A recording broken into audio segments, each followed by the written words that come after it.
नमस्कार दोस्तों, मेरा नाम है रजत शर्मा और आप सभी का स्वागत है UP PCS study IQ platform पर। तो लास्ट सेशन में आप लोगों ने हमारे साथ जो स्टार्ट किया है इकोनॉमी एक्सप्रेस का सेशन, इसमें हम लोगों ने डिस्कस किया था बेसिकली रोल ऑफ आरबीआई। वहाँ पर हमारा क्या हुआ था, डिस्कशन हुआ था। तो आज हम उसी सीरीज को क्या करते हैं, आगे बढ़ाते हैं। आप लोगों को क्या करना है कि जो भी टॉपिक हम लोग डिस्कस कर रहे हैं उस टॉपिक ने आपने जहाँ से भी कवर किया हो, या आपने किसी ऑनलाइन प्लेटफॉर्म से किया हो, या पेड हमारी क्लासेस में जो है कवर किया हो, तो आप उसको साथ में क्या करते चलना है, रिवाइज करते चलना है। हम लोग डेली स्टैंडर्ड क्वेश्चंस को भी क्या करेंगे, डिस्कस करेंगे अपने टॉपिक के साथ में। तो आपको क्या करना है, अपने टॉपिक को अपडेट कर लीजिएगा, उनको रिवाइज कर लीजिएगा, और उस तरीके से हम क्या करते चलेंगे, आगे बढ़ते चलेंगे। तो सबसे पहली बात कि आप लोगों ने बेसिक सी बातें कल मैंने आपको समझाई थी कि आरबीआई क्या होता है, और आरबीआई का फंक्शन को लेकर के क्वेश्चन हम लोगों ने डिस्कस किया था। और कल मैंने ये बताया था कि गवर्नमेंट ऑफ इंडिया जो पॉलिसी को फ्रेम करता है, कि गवर्नमेंट ऑफ इंडिया के द्वारा जो भी पॉलिसी फ्रेम की जाती है उस पॉलिसी को हम लोग बोलते हैं फिस्कल पॉलिसी। ये आप लोगों ने ही कल क्या किया था, इसको बताया था, राजकोषीय नीति।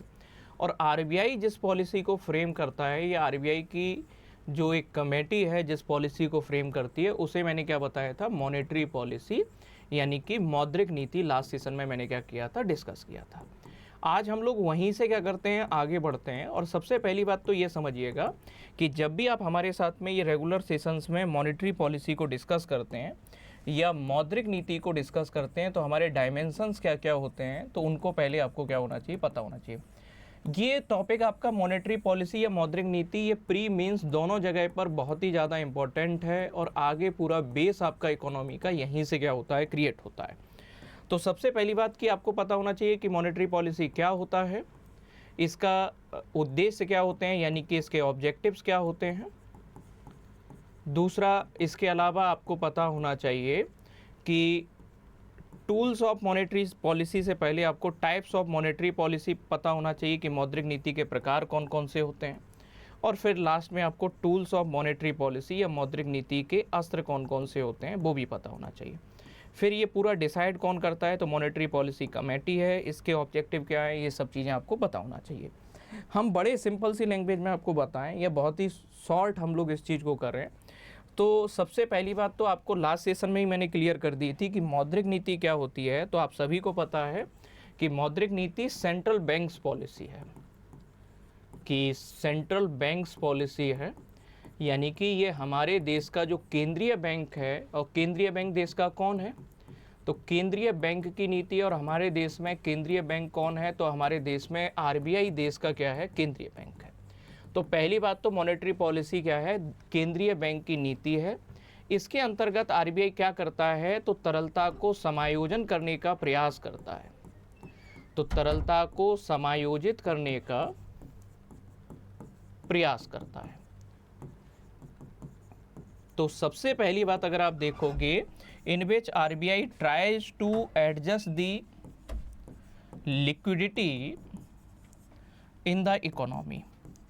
तो सिंपल से लैंग्वेज में आपसे पूछा जाए कि मॉनेटरी पॉलिसी होती क्या है, तो आप कहोगे कि यह केंद्रीय बैंक की नीति होती है, जिसके अंतर्गत केंद्रीय बैंक यानी कि आरबीआई अर्थव्यवस्था में तरलता को समायोजित या तरलता को नियंत्रित करने का प्रयास करता है। इस बात का मतलब है कि सेंट्रल बैंक्स पॉलिसी है, और जिसमें वो क्या कर रहा है, ट्राइज टू एडजस्ट और control the liquidity in the market. यहाँ लिक्विडिटी टर्म जो आपके सामने आ रहा है, इस लिक्विडिटी टर्म का सिंपल सा मीनिंग ये समझ के चलिएगा, या तरलता शब्द का अभी मतलब मॉनेटरी पॉलिसी के पर्सपेक्टिव में सिंपल सा मतलब ये समझिएगा कि flow of cash in the market और flow of cash in economy, कि अर्थव्यवस्था में जो नकदी का प्रवाह है, उसी नकदी के प्रवाह को हम लोग क्या कहते हैं, कहीं ना कहीं लिक्विडिटी या तरलता कहते हैं। तो flow of cash in the economy is known as liquidity, या इसका मतलब लिटरल मीनिंग या सही जो है इकोनॉमिक पर्सपेक्टिव में, ऐसा कोई भी फाइनेंशियल एसेट या ऐसी कोई भी वित्तीय परिसंपत्ति जिसका यूज करने में आपको लेस टाइम लगे और मैक्सिमम जो है क्या हो आपका उसको आउटपुट मिले, तो उस चीज़ को हम क्या बोलेंगे, या उस परिसंपत्ति का हम लिक्विडिटी सबसे अच्छा मान के चलेंगे। अभी के पर्सपेक्टिव में आपको समझना है कि flow of cash in the economy is known as liquidity, की अर्थव्यवस्था में जो नकदी का प्रवाह है उसे ही हम लोग क्या बोलते हैं, तरलता बोलते हैं। अब वापस आते हैं इधर कि हमने कहा कि जो मॉनेटरी पॉलिसी है, ये मॉनेटरी पॉलिसी होती क्या है, तो मॉनेटरी पॉलिसी केंद्रीय बैंक की वह नीति है जिसके अंतर्गत आरबीआई क्या करता है, अर्थव्यवस्था में तरलता को समायोजित या नियंत्रित करने का प्रयास करता है। मॉनेटरी पॉलिसी का मेन ऑब्जेक्टिव्स क्या होते हैं, तो मॉनेटरी पॉलिसी मतलब कैश के फ्लो को क्या करना है, कंट्रोल करना है इकोनॉमी में। अगर इकोनॉमी में कैश का फ्लो बढ़ जाएगा तो इसका मतलब ये है कि इसकी कैश के फ्लो की वजह से बाजार में अगर नकदी बढ़ जाए, मान लीजिएगा आपके पहले जेब में पैसा नहीं था बिल्कुल, अब जो है मान लीजिएगा आपके पास में नकदी ज़्यादा आ गए, तो आपकी परचेजिंग कैपेसिटी या आपकी पहले की तुलना में क्रय क्षमता क्या हो जाएगी, बढ़ जाएगी। और क्रय क्षमता बढ़ेगी तो आप मार्केट में न्यू डिमांड्स को क्या करने लगोगे, जनरेट करने लगोगे। इसी तरीके से अगर मान लीजिएगा पूरी अर्थव्यवस्था में या पूरी इकोनॉमी में कैश का फ्लो बढ़ जाए तो डिमांड क्या हो जाएगी, बढ़ जाएगी। और इस बढ़े हुए डिमांड की वजह से या बढ़ी हुई मांग की वजह से क्या देखने को मिलेगा, अर्थव्यवस्था में महंगाई या मुद्रास्फीति या इन्फ्लेशन की सिचुएशन क्या हो सकती है, अराइज हो सकती है। दूसरी बात अगर हो कि अगर मान लीजिएगा मार्केट में कैश का फ्लो कम हो गया है, और मार्केट में यदि कैश का फ्लो कम हो गया है तो इसकी वजह से आपकी जेब में अगर रुपया नकदी कम होगा तो क्या हो सकता है कि आप परचेजिंग कैपेसिटी या आपकी क्रय क्षमता कम हो जाएगी, आप नई चीज़ों को डिमांड करना कम कर दोगे। और डिमांड जैसे इकोनॉमी कम होगी तो एक फैक्टर ये भी हो सकता है कि लो डिमांड होने की वजह से डिफ्लेशन की सिचुएशन या मंदी की स्थिति क्या हो सकती है, उत्पन्न हो सकती है। तो आप देखोगे किसी भी अर्थव्यवस्था के लिए न तो बहुत ज़्यादा मुद्रास्फीति और ना ही मंदी की स्थिति अच्छी मानी जाती है। जैसे आप ऐसे सोचिएगा, जैसे हमारा जो शरीर है, इस शरीर में ब्लड का क्या होता है, फ्लो होता है, या ब्लड का सर्कुलेशन होता है, रक्त का परिसंचरण होता है। अगर मान लीजिएगा ब्लड फ्लो की स्पीड बढ़ जाए तो हमें क्या हो जाएगा, हाई बीपी का इशू हो जाएगा। और अगर मान लीजिएगा कि ये ब्लड फ्लो का जो है क्या हो जाए, कहीं ना कहीं स्पीड कम हो जाए तो हमें क्या देखने को मिलेगा, लो बीपी का इशू हो जाएगा। तो इसी तरीके से अर्थव्यवस्था में जो नकदी होता है वो ब्लड की तरह होता है। नकदी बहुत ज़्यादा आ जाएगा अर्थव्यवस्था में तो हाई बीपी की तरह इन्फ्लेशन की सिचुएशन हो जाएगी। और ऐसे ही अर्थव्यवस्था में यदि मान लीजिएगा नकदी का प्रवाह कम हो गया तो क्या हो सकता है, मंदी आ सकती है। तो जैसे हाई बीपी लो बीपी हमारे शरीर के लिए अच्छा नहीं होता है, ठीक उसी तरह से अर्थव्यवस्था के लिए न तो बहुत ज़्यादा कैश का फ्लो अच्छा होता है और ना ही कैश का जो है एक तरह से डेफिसिट हो जाए या कैश फ्लो एकदम से कम हो जाए, वो भी अर्थव्यवस्था के लिए अच्छा नहीं होता है। तो मतलब ये है कि मॉनेटरी पॉलिसी का ऑब्जेक्टिव क्या होता है, तो एक तो ये क्या करता है, महंगाई, और दूसरा मंदी को क्या करता है, कहीं ना कहीं नियंत्रित या मंदी को दूर करने का प्रयास करता है। दूसरा इसके द्वारा सप्लाई ऑफ मनी या सप्लाई ऑफ करेंसी, ये क्या करता है, मुद्रा के प्रवाह को नियंत्रित करने का क्या किया जाता है, इसके द्वारा प्रयास किया जाता है। यह अर्थव्यवस्था में ग्रोथ रेट यानी कि समृद्धि दर को ये बढ़ाने का क्या करता है, प्रयास करता है। यह इकोनॉमी में क्या है, इंडस्ट्रियल प्रोडक्शन या ओवरऑल प्रोडक्शन जो है उत्पादन के स्तर को क्या करता है, बढ़ाने का प्रयास किया जाता है।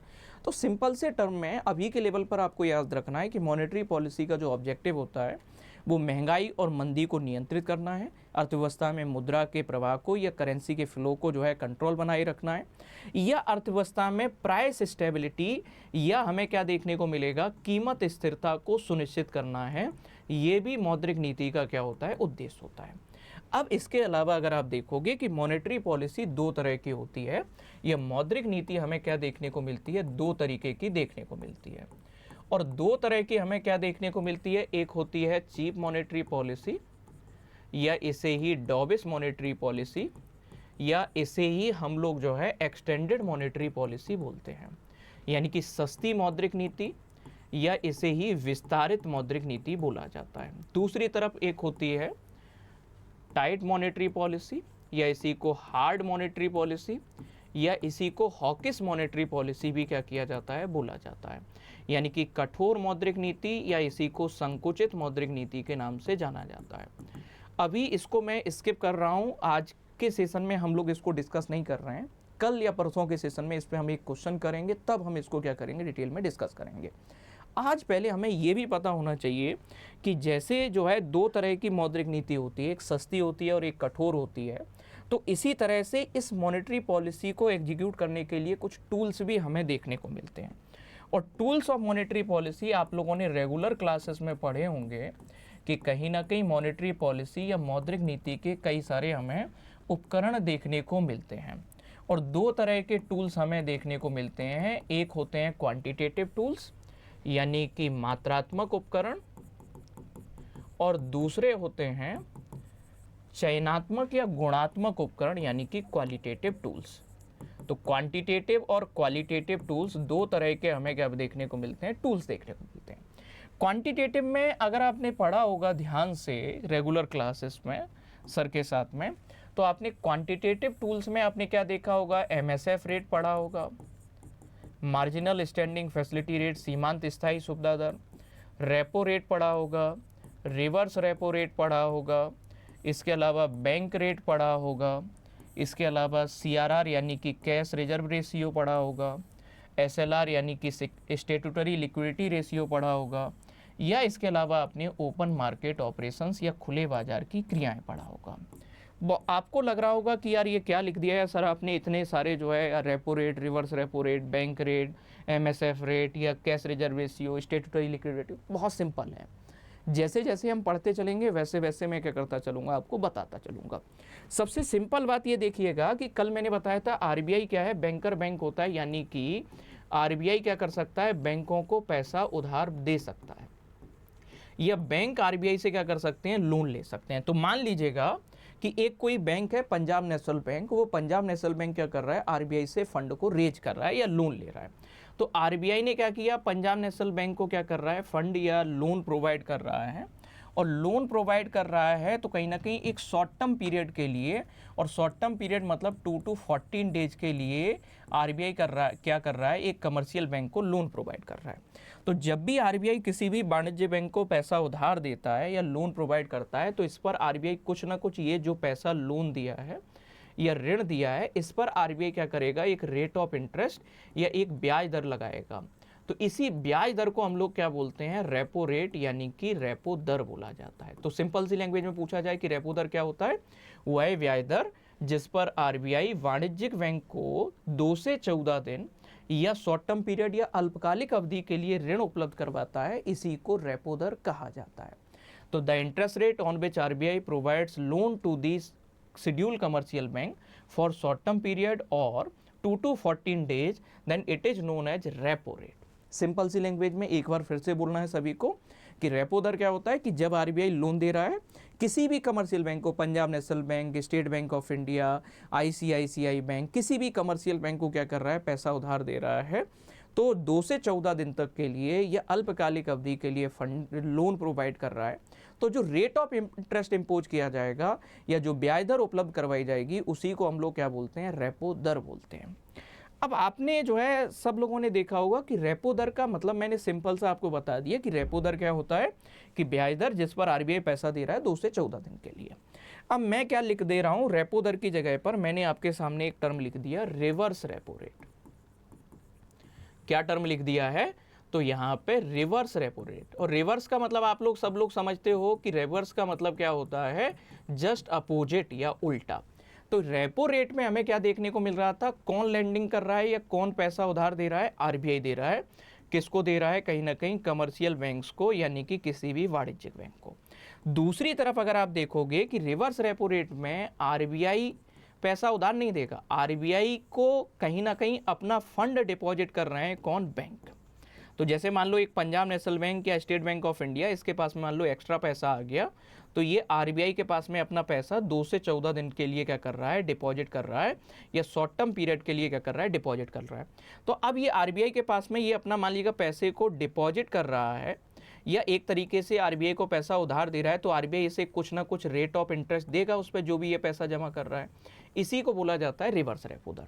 अब चूंकि कई किताबों में ऐसा लिखा रहता है कि वह ब्याज दर जिस पर वाणिज्यिक बैंक RBI को पैसा उधार देते हैं 2 से 14 दिन तक के लिए, उसे रिवर्स रेपो दर कहा जाता है। ऐसा अच्छा नहीं लगता है बोलने में, इनकी क्या औकात है कि ये RBI को पैसा उधार दे ले। मतलब ये वाणिज्यिक बैंक जिसकी अनुमति से चल रहे हो आप इस देश में, और उसको ही आप पैसा उधार देने की क्षमता रख रहे हो, ऐसे नहीं बोलना है। इसको ऐसा बोलना है, the facility, the interest rate on which RBI provides the facility of deposit to the scheduled commercial bank for the period of short term और 2 to 14 days is known as reverse repo rate. कि वह ब्याज दर जिस पर RBI वाणिज्यिक बैंकों को अल्पकालिक अवधि या 2 से 14 दिन तक पैसे जमा करने की सुविधा उपलब्ध करवाता है, उसे रिवर्स रेपो दर कहा जाता है। इतने में आपको कोई संशय? आप ये समझ गए दो कंसेप्ट बेसिक से कि रेपो दर क्या होता है, कि वह ब्याज दर जिस पर आरबीआई वाणिज्यिक बैंकों को 2 से 14 दिन तक के लिए पैसे उधार दे रहा है, तो उस पर जो भी रेट ऑफ इंटरेस्ट इंपोज किया जा रहा है उसे रेपो रेट बोला जा रहा है, और इसका जस्ट अपोजिट कर दिया जाए तो उसे क्या बोला जा रहा है, रिवर्स रेपो रेट बोला जा रहा है। इस चीज को क्या रखना है, ध्यान रखना है। अब देखिएगा एक क्वेश्चन देखते हैं हम लोग। सबसे पहले क्या करते हैं, कहीं ना कहीं एक क्वेश्चन को क्या करते हैं देखते हैं। क्वेश्चन लिखा हुआ है, consider the following statements about the reverse repo rate, कि रिवर्स रेपो दर के संबंध में निम्नलिखित कथनों पर क्या करना है, आपको विचार करना है। Reverse repo rate is the rate at which banks parks surplus funds with RBI. यह वह दर है जिस पर बैंक आरबीआई के पास अपना अतिरिक्त धन को जमा करते हैं। तो सबसे पहली बात देखो कि मैंने जो आप लोगों को पढ़ाया कि रिवर्स रेपो रेट में कहीं ना कहीं कौन किसके पास पैसा डिपॉजिट कर रहा है, बैंक अपना पैसा डिपॉजिट कर रहे हैं, और किसके पास कर रहे हैं, आरबीआई के पास कर रहे हैं, और अल्पकालिक अवधि के लिए कर रहे हैं। तो क्वेश्चन अगर आप ध्यान से देखोगे, पहला स्टेटमेंट क्या लिखा हुआ है कि it is the rate at which banks park surplus funds with RBI, कि यह वह दर है जिस पर बैंक आरबीआई के पास अतिरिक्त धन को क्या करते हैं, कहीं ना कहीं जमा करते हैं। बिल्कुल बात सही लिखी हुई है कि बैंक अपना पैसा जो है जमा कर रहे हैं आरबीआई के पास, और आरबीआई इस पर कोई ना कोई पैसा उन्हें क्या कर रहा है, इंटरेस्ट के फॉर्म में प्रोवाइड भी कर रहा है। तो पहला स्टेटमेंट हमें क्या दिखाई पड़ रहा है, पहला स्टेटमेंट बिल्कुल ठीक दिखाई पड़ रहा है। अब देखो दूसरा बात देखो, तो दूसरा स्टेटमेंट लिखा है यह हमेशा रेपो दर से क्या होती है, कम होती है। अब इस स्टेटमेंट के बारे में सबसे पहले तो हमें यह पता होना चाहिए कि रेपो रेट ये एक ब्याज दर है, और दूसरा लिखा है रिवर्स रेपो रेट। तो स्टेटमेंट ये कह रहा है कि रेपो दर हमेशा रिवर्स रेपो दर से क्या होगी, ज़्यादा होगी, या रिवर्स रेपो दर हमेशा रेपो दर से क्या होती है, कम होती है। तो अब देखो यहाँ ध्यान से पढ़ना है। जैसे अभी का देखा जाए कि अभी हमारे यहाँ रेपो रेट जो है वो कितना चल रहा है, तो आज की डेट में अगर आप देखा जाए तो रेपो रेट लगभग जो है वो हमें क्या देखने को मिल रहा है, तो 5.25% के अराउंड हमें रेपो रेट देखने को मिल रहा है, और जो रिवर्स रेपो रेट है वो 3.35% के अराउंड देखने को मिल रहा है। मतलब रेपो रेट आपका 5.25 और 5.5 के बीच में ऐसा वेराइज करता रहता है, जैसे चीप और हार्ड मॉनेटरी पॉलिसी के बेसिस पे। जब भी आप, मेरा कहने का मतलब सजेशन यही होता है सभी लोगों से, जब भी आपका एग्जाम हो उससे 10 दिन पहले ये रेट्स देखने होते हैं। मैं रेगुलर सेशंस में भी ये बात आपको समझाता हूँ, और वहाँ पर सिंपल सी बात ये बताता हूँ कि जो भी आपके रेट्स हैं, जैसे रेपो रेट है, इस रेपो रेट में अगर आप 0.25 जोड़ दोगे तो आपको क्या निकल के आ जाता है, बैंक रेट। और बैंक रेट और एमएसएफ रेट क्या होता है, हमेशा क्या देखने को मिलता है, बराबर देखने को मिलता है। पहले क्या होता था, तो पहले हमें क्या देखने को मिलता था, या जर्नली हमें क्या देखने को मिलता था, रेपो रेट में से -0.25 कर देते थे तो हमारा रिवर्स रेपो रेट आ जाता था। लेकिन आफ्टर कोविड या ड्यूरिंग कोविड पीरियड के बाद से ये कंडीशन को क्या कर दिया है, आरबीआई ने बदल दिया है। तो अगर दूसरे ऑप्शन को ध्यान से देखा जाए, इसमें लिखा है कि रिवर्स रेपो दर हमेशा रेपो दर से कम होती है, तो आप देखो कि इनने लिख दिया है ऑलवेज। ये टर्म हमारे लिए बुरी बात है। ऐसा जरूरी नहीं है कि रिवर्स रेपो दर हमेशा रेपो दर से क्या हो, कम हो। इस बात को हमेशा अपने गांठ बांध लीजिएगा, इसको पक्के तौर पे आपको याद रखना है। रिवर्स रेपो दर सामान्यतः रेपो दर से कम होता है, ऐसा जरूरी नहीं कि हमेशा ही कम रहे। मतलब जैसे मैंने कहा कि अभी आप देख रहे हो रेपो दर से रिवर्स रेपो दर कम है, लेकिन ऐसा कहीं पर भी नहीं लिखा है पूरे एक्ट में, या जो हमारा देखोगे आरबीआई एक्ट 1934 की जो सेक्शन नंबर 45 जेड में संशोधन किया गया था 2016 में, और उसमें मॉनेटरी पॉलिसी कमेटी का प्रोविजन किया गया था, उसमें भी कहीं पर भी नहीं लिखा है कि ये दर इससे हमेशा कम रहेगी। तो सामान्यतः कम होती है, जनरली कम हमें देखने को मिलती है, लेकिन ऐसा नहीं है कि हमेशा जो है रेपो दर से रिवर्स रेपो दर कम हो। तो ये स्टेटमेंट क्या हो जाएगा, गलत हो जाएगा। तीसरा स्टेटमेंट अगर आप देखिएगा, रिवर्स रेपो दर helps in absorbing excess liquidity from the system. मतलब रिवर्स रेपो दर प्रणाली, यह प्रणाली से अतिरिक्त तरलता सोखने में क्या करती है, मदद करती है। अब इस बात को थोड़ा सा समझिएगा कि आप लोगों ने देखा कि कहीं ना कहीं रिवर्स रेपो दर में क्या हो रहा है, आरबीआई के पास में बैंक अपना पैसे को क्या कर रहे हैं, डिपॉजिट कर रहे हैं। और बैंक अपना पैसे को डिपॉजिट कर रहे हैं। और कल की डेफिनेशन याद हो कि बैंक एक ऐसी संस्था होती है जो लोगों से जमा स्वीकार करती है, डिपॉजिट्स को एक्सेप्ट करती है और लोगों को क्या करती है, ऋण उपलब्ध करवाती है, लोन प्रोवाइड करती है। तो अगर मान लीजिएगा कि ये जो बैंक है, ये पैसा जनरली क्या होगा, ये जो यहाँ से कस्टमर का जो डिपॉजिट आया है इसको क्या कर देता है पैसा, और जैसे मान लो 4% की रेट पर इसने क्या किया, ग्राहक से पैसा जमा करवाया। इन लोगों को किसी को होम लोन के लिए 9% रेट ऑफ इंटरेस्ट पे दे दिया, मतलब ये 5% ये क्या करते हैं, मुनाफा कमाते रहते हैं। अब क्या करें, ये बैंक ये पैसा इधर ना बांट करके अपना पैसा कहाँ करने लगे, जमा आरबीआई के पास जमा करने लगे। आरबीआई के पास पैसा जमा करने लगे और किस रेट पर, रिवर्स रेपो रेट पर, या आरबीआई से इसे क्या मिलने लगे, अच्छा ब्याज मिलने लगे। तो जो पैसा आप देख रहे थे या जो फंड इधर आना था वो इधर की बजाय कहाँ चला जा रहा है, ऊपर आरबीआई के पास चला जा रहा है। मतलब ये जो लोगों के पास आना था, ये अर्थव्यवस्था में आना था, तो ये पैसा अगर लोन के रूप में आता तो अर्थव्यवस्था में कैश का फ्लो क्या हो जाता, बढ़ जाता, और अर्थव्यवस्था में क्या हो जाती, लिक्विडिटी भी क्या हो जाती, बढ़ जाती। लेकिन ये पैसा अब आरबीआई के पास चला जा रहा है, तो इस बात का मतलब है कि कस्टमर ने जो भी पैसा जमा किया बैंक कहाँ कर रहे हैं, उसे पार्क कर दे रहे हैं आरबीआई के पास में। तो मतलब ये है कि अर्थव्यवस्था में जो एक्स्ट्रा लिक्विडिटी थी या जो सरप्लस लिक्विडिटी थी वो किसने सोख ली है या किसने एब्जॉर्ब कर ली है, आरबीआई ने उस लिक्विडिटी को क्या कर लिया है, एब्जॉर्ब कर लिया है। इस चीज़ को क्या रखना है, आपको ध्यान रखना है। तो यही लिखा है कि reverse repo rate helps in absorbing excess liquidity from the system और द इकोनॉमी। यह प्रणाली से अतिरिक्त तरलता को सोखने में क्या करता है, मदद करता है। मतलब आज की क्लास का मैं समअप निकालूं तो मैंने दो पॉलिसी या दो रेट्स, पॉलिसी रेट्स बताए हैं। रेपो रेट बताया है कि जब आरबीआई किसी भी बैंक को पैसा उधार दे, जिस रेट ऑफ इंटरेस्ट पे 2 से 14 दिन तक के लिए पैसा उधार देता है उसे रेपो दर कहा जाता है।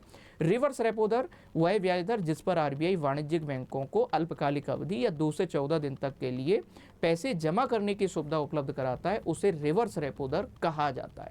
रिवर्स रेपो दर के बारे में मैंने पहले बताया, अतिरिक्त धन जमा कर सकते हैं बैंक आरबीआई के पास। ये जनरली हमें रेपो दर से कम होता है लेकिन हमेशा कम नहीं होता है। इस चीज़ को भी क्या रखना है, आपको याद रखना है। इसके अलावा आपको ये भी याद रखना है कि रिवर्स रेपो रेट का क्या उपयोग किया जाता है, अर्थव्यवस्था में जो अतिरिक्त तरलता है उस अर्थव्यवस्था से अतिरिक्त तरलता को सोखने में इसका क्या किया जाता है, इस्तेमाल किया जाता है। तो दूसरा पॉइंट यहाँ पे गलत हो गया, तीसरा स्टेटमेंट भी सही है। ऑप्शन में हमें देखना है 1 और 3 कौन सा है, तो बी आंसर हमें क्या देखने को मिलेगा, राइट आंसर हमें देखने को मिलेगा। तो इस क्वेश्चन को लेकर के आपके दो बातें मैंने स्पष्ट की हैं, रेपो रेट और रिवर्स रेपो रेट, ये दो कंसेप्ट मैंने अभी आपको क्या किए हैं, अच्छे से समझाए हैं। और एक छोटा सा कंसेप्ट बताया है कि मॉनेटरी पॉलिसी क्या होती है। आगे हम लोग यहाँ से और भी चीज़ें डिस्कस करते रहेंगे। आपको कमेंट में ज़रूर बताना है कि आपको ये सेशन सही लग रहा है, आपके लिए यूजफुल है या नहीं है। आपके कमेंट हमारे लिए बहुत मायने रखते हैं। तो आपके कमेंट जिस हिसाब से आएंगे हमें उससे क्या मिलती है, एक तरह से एनर्जी मिलती है कि हाँ आप लोगों को पसंद आ रहा है, आप लोगों की डिमांड पे मैंने ये स्टार्ट किया था। तो फिर इससे क्या होगा कि हम लोग इस सीरीज को इसी क्रम में आगे बढ़ाते चलेंगे। सब कुछ डिपेंड करता है कि आपके लिए ये यूजफुल है या नहीं है। मेन नॉलेज बहुत सारा सबके पास में है लेकिन वो एग्जाम ओरिएंटेड नॉलेज हो तो वो ज़्यादा बेटर रहेगा। चलिएगा, तो थैंक यू एवरीवन। इसके अलावा एक बात और बताता हूँ खास आपको कि अभी हमारे यहाँ पर स्टडी आईक्यू पर आपके लिए एक बैच लॉन्च किया गया है जो कि फाउंडेशन कोर्स है। अगर आप इकोनॉमी को बहुत अच्छे से समझना चाहते हैं या सारे डायमेंशन को क्लियर करना चाहते हैं तो एक हमारा फाउंडेशन कोर्स लॉन्च किया गया है जिसमें आपको प्री, मेंस और इंटरव्यू तीनों चीज़ों के लिए एक साथ क्या किया जाएगा, गाइड किया जाएगा। और ये एक तरह का फाउंडेशन कोर्स है। इसके अभी एडमिशन ओपन है और कुछ दिनों में ही बंद हो जाएंगे। तो आपको कूपन कोड इस कोर्स को इनरोल करने के लिए RJT लाइव इस कूपन कोड का यूज करना है। अगर आप इस कूपन कोड का यूज करते हैं तो आपको इस कोर्स पर 50% का क्या मिलेगा, ऑफ मिलेगा। तो इसका आप क्या कर सकते हैं, यूज कर सकते हैं। फिर भी अगर कोई कन्फ्यूजन है तो हमारे कॉन्टैक्ट नंबर 9289996921 इस नंबर पर क्या कर सकते हैं, कॉल कर सकते हैं। इसके अलावा हमारा टेलीग्राम चैनल को भी क्या कर सकते हैं, आप ज्वाइन कर सकते हैं रेगुलर क्लासेस के अपडेट्स के लिए। इससे आपको क्लासेस के बारे में अपडेट मिलता रहेगा। थैंक यू एवरीवन, बने रहेगा स्टडी आईक्यू के साथ। Thank you.